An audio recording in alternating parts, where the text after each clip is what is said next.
नमस्कार। शुभ सृजन नेटवर्क की तरफ से आप सबका हार्दिक अभिनंदन।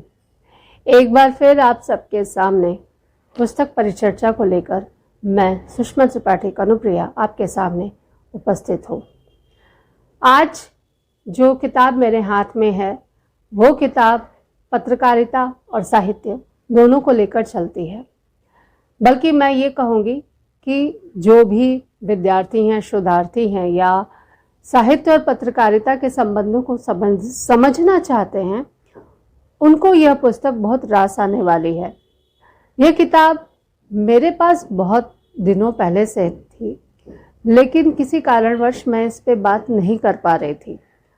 अब जब मुझे साहित्य और पत्रकारिता पर बात करनी है तो जब मैं खोजने निकली तो मुझे ये किताब नज़र आई और मुझे लगा कि इस पे बात होनी चाहिए। ये बात सही है कि पुस्तक परिचर्चा को लेकर वीडियो में कुछ अंतराल रहता है, लेकिन मुझे लगता है कि बात तभी होनी चाहिए जब आपके पास कहने के लिए कुछ अच्छा कथ्य हो, दिखाने के लिए या बात करने के लिए कुछ ऐसी चीज़ें हों जिससे लोगों को फ़ायदा हो। आप मेरी ये कमज़ोरी समझें या मेरी विशेषता समझें, मैं बोलने के लिए कुछ बोल नहीं सकती और सिर्फ टीआरपी बढ़ाने के लिए, रेटिंग बढ़ाने के लिए, व्यूज़ बढ़ाने के लिए ये मुझसे नहीं होता कि बेवजह मैं कोई ऐसी बात करूं जो किसी के काम की नहीं हो। वो खुद मुझे भी अच्छा नहीं लगता है।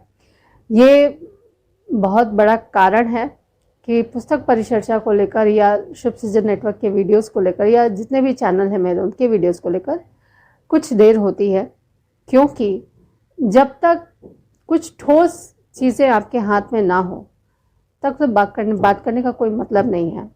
मुझे पता है कि ये बहुतों के प्रश्न नहीं हैं, परंतु मुझे लगा कि इन चीज़ों को थोड़ा सा स्पष्ट करना आवश्यक है।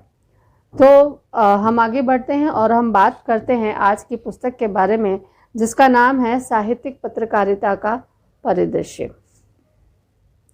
इसके संपादक हैं अरुण तिवारी और प्रकाशन इसका है जिसने इसे छापा है वो है प्रेरणा पब्लिकेशन। ये किताब जब मैं भोपाल गई थी और अरुण जी से मेरी भेंट हुई थी, उस समय उन्होंने ये पुस्तक मुझे उपहार में दी थी और सच मानिए ये पुस्तक बहुत अच्छी पुस्तक है। साहित्यिक पत्रकारिता को लेकर अगर कोई आप काम कर रहे हैं या कोई किताब लिख रहे हैं या कुछ भी कर रहे हैं तो मुझे लगता है कि आपको ये पुस्तक देखनी चाहिए। बल्कि यूँ कहूँ कि ये एक ऐसा संकलन है जो कि अतीत, वर्तमान और भविष्य की यात्रा करवाता है। चलिए आगे बढ़ते हैं। कवर आप देख सकते हैं, जैसा कि अर्नब गोस्वामी आपको दिख रहे हैं। अर्नब गोस्वामी आज की तारीख में एक ब्रांड बन गए। तेज तर्रार पत्रकारिता की बात चले और अर्नब गोस्वामी का नाम ना हो, ऐसा तो हो ही नहीं सकता। आप इनका विरोध करें, आप इनका समर्थन करें, वो बात अपनी जगह है, लेकिन नज़रअंदाज नहीं कर सकते और इस पुस्तक का कवर इस बात का प्रमाण है। अब हम अंदर देखते हैं।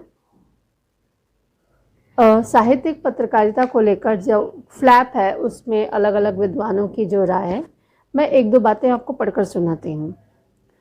राजकुमार गौतम कहते हैं, साहित्यिक पत्रकारिता पर केंद्रित संपादकीय विषय को बेहतर तरीके से खोल पाया है। यानी इस पुस्तक के बारे में लोगों की क्या राय है, विद्वानों की क्या राय है, वो राय मैं आपको बता रही हूँ। कमल किशोर गोयनका जी कहते हैं कि साहित्यिक पत्रकारिता पर खूब चर्चा कराई है। समय के साथ साहित्यिक पत्रकारिता का स्वरूप भी बदला है, परंतु साहित्य की बड़ी दुनिया के साथ उनका संपर्क बना हुआ है। साहित्य तो इन पत्रिकाओं में ही जीवित है। आपने अपने संपादकीय में वह हिंदी तथा साहित्यिक पत्रकारिता को लेकर बहुत अच्छा विवेचन किया है तथा कुछ प्रश्न उठाए हैं जिन पर पूरी बहस की गुंजाइश है। और अब हम आगे बढ़ते हैं। साहित्यिक पत्रकारिता का परिदृश्य, इसके साथ ही है साहित्यिक पत्रकारिता पर विमर्श। अब मैं जो संपादकीय है उनमें से कुछ पंक्तियां हम आपको पढ़कर सुनाती हूँ। यहाँ पर अरुण तिवारी जी लिखते हैं कि पत्रकारिता शब्द का आशय है दैनंदिन जीवन का लेखा जोखा प्रस्तुत करना।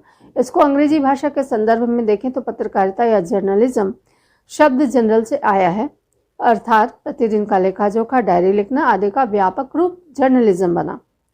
अपने देश में इसका इतिहास 200 वर्ष पुराना है और इसने स्वतंत्रता प्राप्ति के आंदोलन में महत्वपूर्ण भूमिका निभाई। अब मैं आगे बढ़ती हूँ। जो उपसंहार है इस लेख का इस तरह से हुआ है, बाजारवाद के इस समय में जो बिकता है वही चलता है।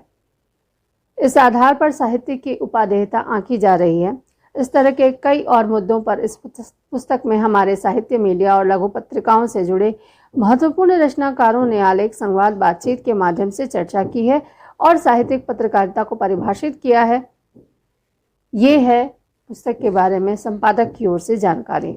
अब हम भीतर के पन्नों में देखें, आपको बहुत सारे लेख आपको देख सकते हैं। आप देखिए यहाँ पे अरुण तिवारी जी का लेख है, उसके बाद मनमोहन सरल जी का है, साहित्यिक बनाम लोकप्रिय पत्रकारिता, साहित्यिक पत्रकारिता की यशस्वी परंपरा और चुनौतियां, प्रदीप पंत जी का लेख है और शशि भूषण द्विवेदी जी का लेख है। मैं कुछ पढ़कर ही आपको शीर्षक बता रही हूँ, जिससे आपको एक विचार आपका बने कि इस पुस्तक में किस तरह की रचनाएं हैं। शशि भूषण द्विवेदी का लेख है छोटी साहित्यिक पत्रिकाएं हिंदी और यूरोप के संदर्भ। हेतु भारद्वाज लिखते हैं हिंदी पत्रकारिता का इतिहास साहित्यिक पत्रकारिता का इतिहास है। प्रमोद भार्गव जी लिखते हैं पेड न्यूज बदल रहा है, मीडिया के मानदंड। अभिज्ञात जी का भी आलेख है इसमें। अभिज्ञात जी हमारे कलकत्ता के ही हैं, जाने माने पत्रकार हैं और सन्मार्ग में वो हैं। और वो सिर्फ पत्रकार नहीं है बल्कि बहुत अच्छे लेखक हैं, अभिनय भी करते हैं। तो उनका भी एक आलेख है इसमें, साहित्यिक पत्रकारिता को ग्लैमरस तरीके से पेश किए जाने की आवश्यकता, इनका एक आलेख है। और कुल 39 आलेख हैं इस पुस्तक में। और आगे जब हम बढ़ते हैं तो एक जो लेख है जो कि अरुण जी का ही लेख है, अरुण तिवारी जी का ही लेख है, साहित्यिक पत्रकारिता का एक अंग निश्चित रूप से लघु साहित्यिक पत्रिकाएं हैं जो बड़े महानगरों से लेकर छोटे छोटे कस्बों से भी प्रकाशित हो रही हैं। ये एक बहुत ही शुभ संकेत है कि लोगों में अभी इतना उत्साह तो है कि वे साहित्य को किसी न किसी रूप में लोगों तक पहुंचा रहे हैं, भले ही वे पत्रिकाएं किसी भी विधा की हों। अब हम आगे बढ़ते हैं। एक आलेख है साहित्यिक बनाम लोकप्रिय पत्रकारिता में, मनमोहन सरल जी का आलेख है। इसमें कलकत्ता के साहित्यिक परिदृश्य और साहित्यिक पत्रिकाओं पे बात की गई है और बहुत सारी पत्रिकाओं के बारे में जानकारी भी दी गई है। यहाँ पे धर्मयुग का भी उल्लेख है। धर्मयुग का जो इतिहास है आप इसको समझ सकते हैं। जो धर्मयुग का प्रथम अंक 8 अक्टूबर 1950 को निकला था और एक पूरा इतिहास है। अगर धर्मयुग पे अगर टिप्पणी आप चाहते हैं, वहां पे इत कबत्तकम जैसे संबंध स्तंभ थे, उसका धर्मयुग में था, उसकी जगह थी और उसमें पाठकों की सीधी भागीदारी होती थी। वर्ग पहले में 25 से 30 हजार तक के नाम होते थे। अब आप कल्पना कीजिए कि वो समय अच्छा था कि ये समय अच्छा है। यहाँ तो 25-30 रुपए भी मिल जाए तो बहुत है, क्योंकि वो भी नहीं मिलते हैं लोगों को। अब आते हैं यहाँ पे दिनमान भारत टाइम्स की चर्चा है। विज्ञापन तंत्र की बात करते हैं कि विज्ञापन का जो सरंजाम था अंग्रेजीदा लोगों के हाथ में था। ये मैं बात कर रही हूँ उस कालखंड की। प्रसून जोशी, यज्ञ शर्मा जैसे हिंदी में मौलिक सोच वाले लोग विज्ञापन व्यवसाय में प्रमुख रोल निभाने लगे हैं और साथ ही विज्ञापन गुरुओं को यह समझ में आने लगा है कि बिना हिंदी और हिंदी भाषियों के कोई प्रोडक्ट बेचा ही नहीं जा सकता। ये हिंदी की बड़ी जो शक्ति है उसको प्रदर्शित करता है। बाजारवाद से आपको एलर्जी हो सकती है, लेकिन ये बात सत्य है कि हिंदी को बढ़ाने में सिनेमा और बाजार दोनों का बहुत बड़ा योगदान है, जिसको गालियां देते आप थकते नहीं। अब मैं आगे बढ़ती हूँ और लघु पत्रिकाओं की भूमिका पर प्रोफेसर सेवाराम त्रिपाठी का एक आलेख है।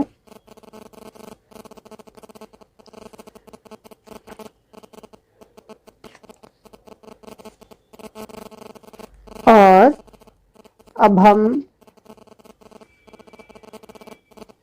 हिंदी पत्रकारिता, नई चुनौतियां एवं जन अपेक्षाएं, इस पर एक आलेख है। डॉक्टर सुरेश उजाला इस लेख में लिखते हैं, अखबारों की केवल एक विचारधारा होनी चाहिए और वह है मानव कल्याण की, जिससे प्रजातंत्र के चौथे खंभे की भूमिका वास्तव में सार्थक होगी। देश का हर नागरिक मुक्ति पाना चाहता है। जो चुनौतियां हैं उनसे वह हिंदी पत्रकारिता से अपेक्षा करता है कि उसे दिशा निर्देशन मिले। तदैव हिंदी पत्रकारिता से जुड़े लोग इस जनअपेक्षा को महसूस करेंगे और चौथे स्तंभ के रूप में अपने दायित्व का निर्वहन करने को आगे आएंगे।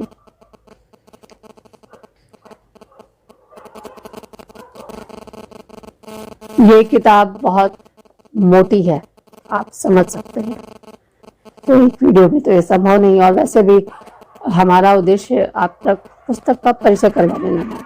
अच्छा, अभिज्ञात जी का एक संवाद है, साहित्यिक पत्रकारिता को ग्लैमरस तरीके से पेश किए जाने की आवश्यकता। उस पे एक साक्षात्कार है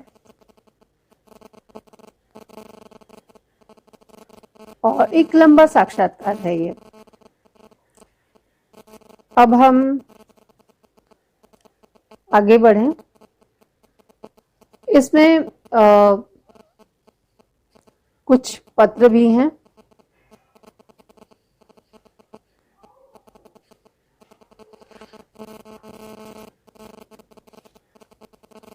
कुल मिला के अगर मैं बात करूं तो ये एक ऐसी पुस्तक है जिसे आप पढ़ सकते हैं, आपको पढ़ना चाहिए, क्योंकि इससे आपकी बहुत जानकारी होगी। अरुण तिवारी जी बहुत लब्ध प्रतिष्ठित साहित्यकार हैं और कई किताबें हैं उनकी, कई सम्मान प्राप्त कर चुके हैं वो, और ये है पुस्तक।